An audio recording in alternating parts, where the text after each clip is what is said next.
ரீசென்ட்டா யுஏஇல ஸ்கூல்லாம் லீவ் விட ஸ்டார்ட் பண்ணிட்டாங்க. அதே மாதிரி என் பொண்ணுக்கும் லீவ் ஸ்டார்ட் ஆயிடுச்சு. அத என்ஜாய் பண்றதுக்காக நாங்க துபாய் கிளம்பிட்டோம்.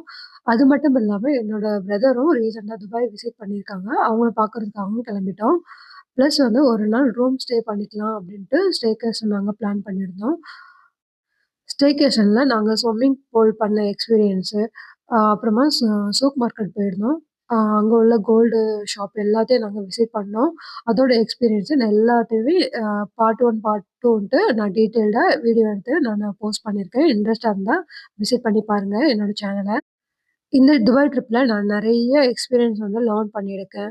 குழந்தைங்கள வச்சுக்கிட்டு எப்படி நம்ம தனியா ட்ராவல் பண்றது, அதோட எக்ஸ்பீரியன்ஸ் நான் நெறைய கேதர் பண்ணியிருக்கேன். அ அது வந்து நான் ஃபியூச்சர் வீடியோல நான் ஒரு ஒரு அப்டேட் நான் குடுக்குறேன். இந்த துபாய் ட்ரிப்ல எங்களுக்கு மறக்க முடியாத எக்ஸ்பீரியன்ஸ் நெறைய கிடைச்சுச்சு.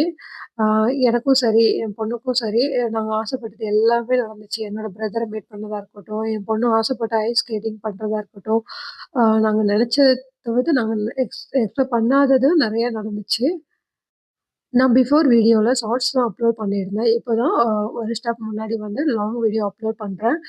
இப்ப தான் ஸ்டார்ட் பண்ணியிருக்கிறதுனால எனக்குமே டிஃபரன்ஸ் தெரியுது. எப்படி வீடியோ எடுக்கணும், எடுக்கக்கூடாது. இப்ப தான் நானுமே கத்துக்கிட்டு இருக்கேன். ஆ லாங் வீடியோல ஏதாவது மிஸ்டேக்ஸ் இருந்துச்சுன்னா, ப்ளீஸ் ஃபர்கிவ் பண்ணிருங்க. நான் அப்கமிங் வீடியோஸ்ல வந்து ப்ராப்பரா எடுத்து நான் அப்லோட் பண்றேன். இதே மாரி வீடியோல நெறைய அப்டேட்ஸ் நான் பண்ணிக்கிட்டே இருக்கேன். எனக்கு தெரிஞ்ச அளவுக்கு நான் அப்டேட் பண்றேன். உங்களோட சப்போர்ட்டிவ் வந்துட்டு என்னோட சேனலுக்கு குடுங்க. Thank you.